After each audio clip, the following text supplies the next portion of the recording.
Oops. Okay, so just to recall for you that for this particular molecule with 3 atoms, I have shown a big mass with a bigger circle and 2 identical mass with a smaller circle. These are like the bond length changing. This is, is an asymmetric kind of, it is going here in an asymmetric way, this one is going in and this one is coming out. Okay. These are bond length changing, this is bond angle changing, okay, and these are symmetric stretching. Okay.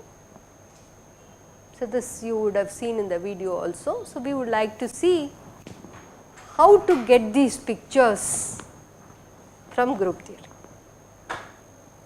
You know it physically for this 3 atomic non-linear molecule with 3 atoms very nicely. I have given a simple example, and is it true if I give you a complex, if I give it in your exam some 10 atoms, will you be able to do it, is the question. You will all be little worried, but I am trying to simplify it and tell you now this methodology of what I am going to show in the next few slides will show you how simple and powerful the tool of character table tensor products actually plays a lot of role. It is just manipulating only matrices, and you can see that you can get these diagrams drawn from those matrices.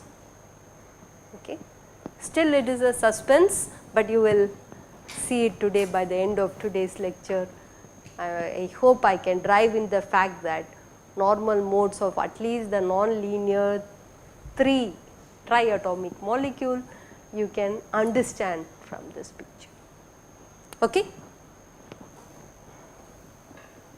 So, long method I have gone through right now. So far whatever I have done in the last half an hour is really a long method, and can we use group theory to determine them.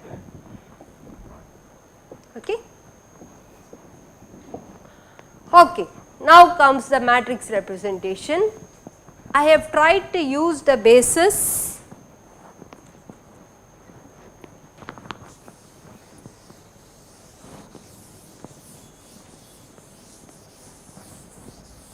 so I am going to use the basis Q1. Since I did the long method, first let me confine to this long method, and I will use the basis. So, this was x1 plus x2, right. These things were derived by the long method.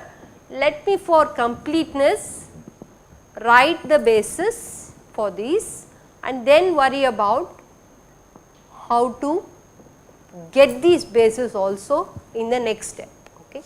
First, since we went through this long method, we know that Q1 is one independent degree of freedom, Q2 is another independent degree of freedom, and Q3 is the third independent degree of freedom. Okay. Q2 is actually x1 minus x2, and this I think is z1 plus z2. Okay. This was known, the right hand side was known because of the long method. Okay. Now, in this basis I want to write the matrix representations of all the elements of the C2V symmetry of that molecule. Okay. So, C2V is the symmetry of the molecule.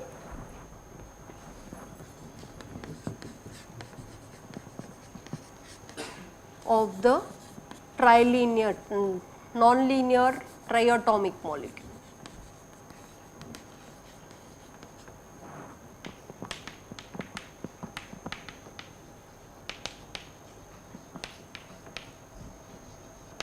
Okay. So, remember the picture, I had a bigger mass here, two smaller mass here, and I have used a notation z axis, x axis, I think this one was x1, z1, this one is z2, x2. Okay.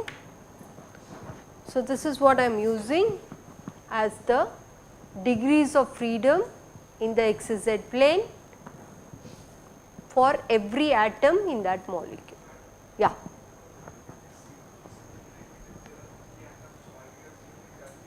Yeah, this is capital M, this is identical,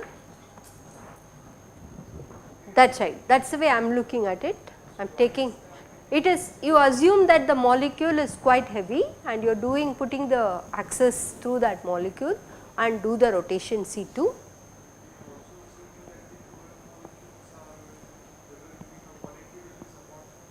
Correct, correct, I am assuming all those things. Okay. So, another way of seeing is that if I put an axis through this, if I do a 180-degree rotation, these two will exchange, and if I put a mirror here, then these two atoms which are identical will go into each other, and if I put a mirror on this plane, this is like, it remains, it goes into itself. This atom goes into itself, this atom goes into itself, that is also a symmetry. So, C2V is a symmetry of such a molecule under consideration. Okay. So, now how do I write in this basis? In terms of the Q1, Q2, Q3 basis, I want to write the matrix representations of all the elements of C2V. Okay. So, identity element is trivial, but if you want to write the C2 element, what happens? So, what does C2 do? C2 takes x1 to minus x2, x2 to minus x1, okay, in the directions which I have taken. So, what will happen to Q1, which is x1 plus x2, under C2 operation, Q1 will go to minus Q1. What about Q2? That is the difference, that will go to somebody, x1 will go to minus x2, x2 will go to minus x1. So, Q2 will go to Q2, no change. What about Q3?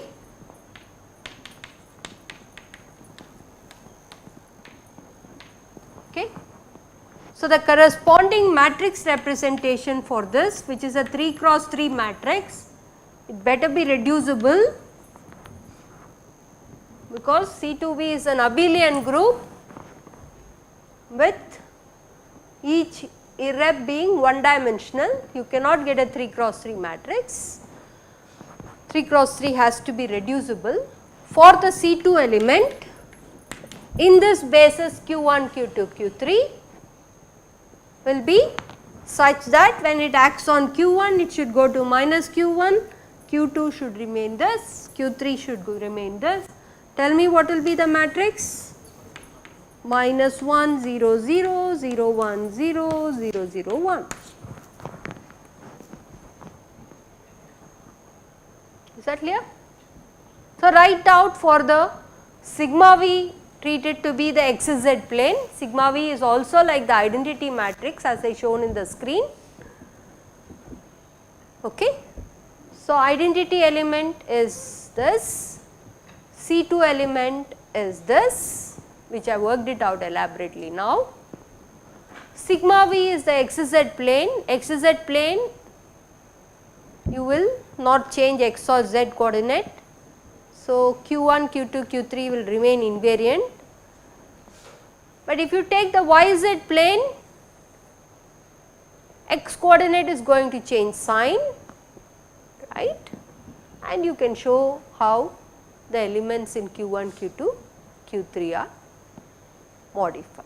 Okay. So, this element I have not worked it out, take it to be the yz plane and do the same exercise I did for C2 and fix the in the Q1, Q2, Q3 basis, write down this matrix. Okay. So, what have I done? By the long method I had found out that Q1, Q2, Q3 essentially will contain the normal modes. Now, I have written a reducible representation for those 3 coordinates to find which linear combination of Q1, Q2, Q3 will actually give me the normal modes. Okay. Instead of doing that diagonalization of matrices, I am going to now play around with matrix representations for the C2V group. Okay. So, we need to find which linear combination. In fact, we should find that Q1 is untouched, right. We know that also. Q1 equation was completely decoupled from Q2 and Q3, right. Is that clear?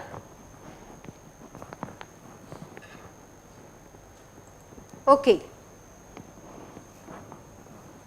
So, character table, yeah. Which matrix? This matrix? So, I have to do the gamma of C2 when acts on Q1, Q2, Q3 should give me minus Q1, Q2 and Q3. This is the meaning of this. Q1 goes to minus Q1, Q2, x1 goes to minus x2, x2 goes to minus x1. So, x1 minus x2 remains same. So, I need a matrix which when acts on Q1, Q2, Q3 should give me this. So, what is that matrix? So, you have to make this diagonal because they are all diagonal, and the first element has to be minus 1, the 2, 2 element has to be plus 1 and 3, 3 element has to be plus 1. This means this is the matrix. Is that clear? Okay. Yeah. Any other question? Should we go ahead?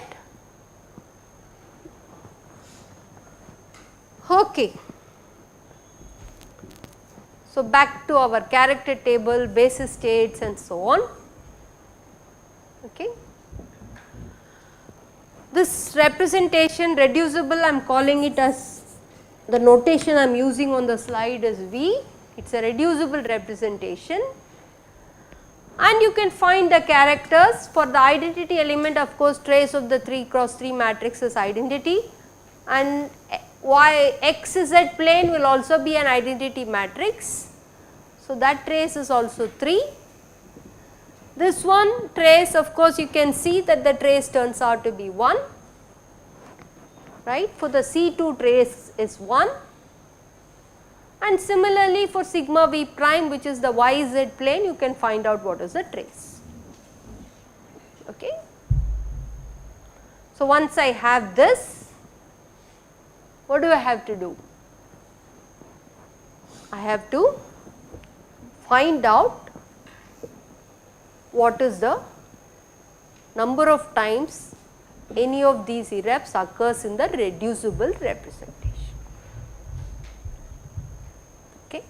Then it will tell me what are the irrep language for the vibrational degree of freedom or the normal modes. Okay. Okay. So, do that exercise, break that gamma v, A1 appears twice, A1 appears twice, and you have B1 which appears once. So, totally rank 3 is broken up into 3 rank 1 irreducible representation. Okay. So, this is the first step. The next step is what? If I want to find the actual degrees of freedom, what do you have to do? You can write a projector in the space in these matrices which I have, write a projector and do the projection to get the basis states in the Q1, Q2, Q3. Okay. I will leave it to you to check it out and see what you get.